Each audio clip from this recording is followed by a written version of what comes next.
Hello, എല്ലാവർക്കും നമസ്കാരം. എൻ്റെ മംഗ്ലീഷ് എന്നുള്ള ചാനലിലേക്ക് എല്ലാവർക്കും സ്വാഗതം. ഇന്ന് ഞാനിവിടെ വുഡ് ഹാവ് ആൻഡ് ഷുഡ് ഹാവിനെ കുറിച്ചിട്ടാണ് പറയാൻ പോകുന്നത്. ഒരുപാട് പേര് സജഷൻസ് പറയുന്നതുകൊണ്ടാണ് ഇന്ന് ഇതിനെക്കുറിച്ച് പറയണം. ഇനിയും വേറെ എന്തെങ്കിലും അറിയണം എന്നുണ്ടെങ്കിൽ, വേറെ എന്തെങ്കിലും വേർഡ്സിനെ കുറിച്ചിട്ട് അറിയണം എന്നുണ്ടെങ്കിൽ തീർച്ചയായിട്ടും കമൻറ്റ് ബോക്സിൽ ചോദിക്കും. ഓക്കെ, അപ്പോൾ ബാക്കിയുള്ളവർക്കും കാണാൻ പറ്റും. അതിന് മുമ്പ് വുഡും ഷുഡിനെ കുറിച്ച് ഞാനൊരു വീഡിയോ ഇട്ടിട്ടുണ്ടായിരുന്നു. അതൊന്ന് കണ്ടു നോക്കുക, എന്നിട്ട് ഇത് കാണും. അത് കാണാനായിട്ട് മുമ്പ് ഇത് കണ്ടു കഴിഞ്ഞാൽ കുറച്ച് കൺഫ്യൂഷൻ വരാൻ ചാൻസ് ഉണ്ട്. അപ്പോൾ ഞാൻ മറ്റേ പറഞ്ഞ മാതിരി വുഡും ഷുഡിനെ കുറിച്ച് ഇപ്പോൾ ഒരു ഐഡിയ ഉണ്ട്. ഇനി നമ്മൾ വുഡ് ഹാവ്, ഷുഡ് ഹാവ്, ഇങ്ങനെ ബേസിക്കലി വുഡ് ഹാവ് എന്ന് പറഞ്ഞാൽ നമ്മളൊരു റിക്വസ്റ്റ് ചോദിക്കാം, ഒരു പൊളൈറ്റ് ആയിട്ടുള്ളൊരു റിക്വസ്റ്റ് ആയിട്ട്. Would you please pass me that coffee, അല്ലെങ്കിൽ വുഡ് യു, അങ്ങനെ ഒരു റിക്വസ്റ്റ് ആയിട്ട് നമുക്ക് ചോദിക്കാം. I would have been like this, ഒരു വളരെ പൊളൈറ്റ് ആയിട്ടുള്ള ഒരു സ്റ്റേറ്റ്മെൻറ്റ് പറയാൻ വേണ്ടിയിട്ട് നമുക്ക് വുഡ് ഹാവ് പറയാം.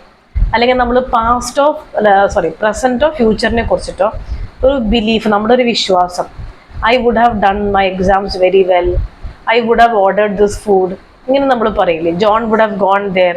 അപ്പോൾ ഒരു പോസിബിലിറ്റി ആണ് അവിടെ വരുന്നത്. പോസിബിലിറ്റി വരുന്നുണ്ട്. അതേമാതിരി തന്നെ ഒരു റിക്വസ്റ്റ് പറയാം, ഒരു പൊളൈറ്റ് ആയിട്ടൊരു സ്റ്റേറ്റ്മെൻറ്റ് പറയാം, ഇങ്ങനെയൊക്കെ. ഷുഡ് ഹാവ് എന്ന് വെച്ചാൽ എന്താണ്? അതൊരു മുമ്പ് നടന്ന ഒരു കാര്യത്തിനെ കുറിച്ച് regret. I should have left earlier, she should have worn that dress, he should have done this properly, he should have behaved much more better. അങ്ങനെ ചിലപ്പോൾ ബേസിക്കലി എനിക്കത് ചെയ്യാതെ ഒരു റിഗ്രറ്റ് ആണ്. മുമ്പ് നടന്നൊരു കാര്യത്തിനെ കുറിച്ചിട്ട് ഒരു റിഗ്രറ്റ്, അല്ലെങ്കിൽ ഒരു ഗിൽറ്റി ഫീൽ. ഓക്കെ, മുമ്പ് നടന്നൊരു ആക്ഷനെ കുറിച്ചിട്ട് നമ്മൾ കമൻറ്റ് പറയാണ്, ഇങ്ങനെ ചെയ്തിരുന്നെങ്കിൽ ഇങ്ങനെ ആവാമായിരുന്നു എന്ന് പറയാം. ഇതാണ് വുഡ് ഹാവ് ആൻഡ് ഷുഡ് ഹാവിൻ്റെ നേരിയൊരു വ്യത്യാസമേ ഉള്ളൂ. പക്ഷെ കൂടുതൽ സെൻറ്റൻസുകൾ ഉണ്ടാക്കിയാൽ മനസ്സിലാവും. ഞാനിവിടെ ഒരു പിക്ചർ ഇടുന്നുണ്ട്. ആ പിക്ചറിൽ നോക്കിയാൽ നിങ്ങൾക്ക് കാണാൻ പറ്റും വുഡ് ഹാവിനെ കുറിച്ചിട്ട് കുറച്ച് സെൻറ്റൻസുകളാണ്. I wonder what Matthews would have to say about that outfit. Only my brother would have the guts to do that kind of thing. If we didn't trust him, we would have argued with him months ago. Without your assistance I would have failed. അപ്പോൾ നമ്മൾ would ഹാവിനെ കുറിച്ചിട്ട് കുറേ സെൻറ്റൻസുകൾ എഴുതിയാൽ മതി, നിങ്ങൾ ഉണ്ടാക്കും. ഇനി അടുത്തത് ഷുഡ് ഹാവ് ആണ്. അപ്പോൾ ഷുഡ് ഹാവ് എങ്ങനെയാണ്?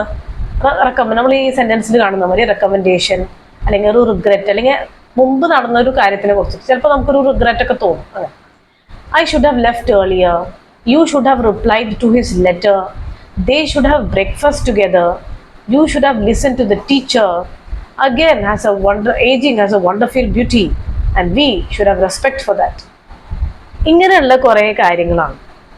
അപ്പോൾ ഇനിയും ഇതേപോലെ സെൻറ്റൻസുകൾ ഇഷ്ടംമാതിരി ഉണ്ട്. നിങ്ങൾ സമയം എടുത്തിട്ട് പതുക്കെ വായിക്കുക, പോസ് ചെയ്യുക, എന്നിട്ട് വായിക്കും.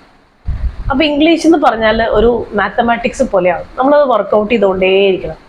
അതിലെല്ലാം വരും സ്പീക്കിംഗ്, റീഡിങ്, ലിസണിങ്, റൈറ്റിംഗ്. ഈ 4 കാര്യങ്ങൾ ഒരു ഭാഷയിൽ വരുന്ന 4 കാര്യങ്ങളാണ്. പക്ഷെ ചിലതിൽ റൈറ്റിംഗ് അത്ര ആവശ്യം വരണം എന്നില്ല. റൈറ്റിങ്ങും റീഡിങ്ങും അത്ര കാര്യമില്ല. ഇംഗ്ലീഷ് ഒരു ഗ്ലോബൽ ലാംഗ്വേജ് ആയതുകൊണ്ട് അത് വെരി ഇമ്പോർട്ടൻ്റ് ആണ്. ഞാൻ പറഞ്ഞു വന്നത് ഇംഗ്ലീഷിൽ ഗ്രാമർ എന്ന് പറഞ്ഞാൽ നമ്മളിങ്ങനെ വർക്കൗട്ട് ചെയ്തുകൊണ്ടേയിരിക്കണം.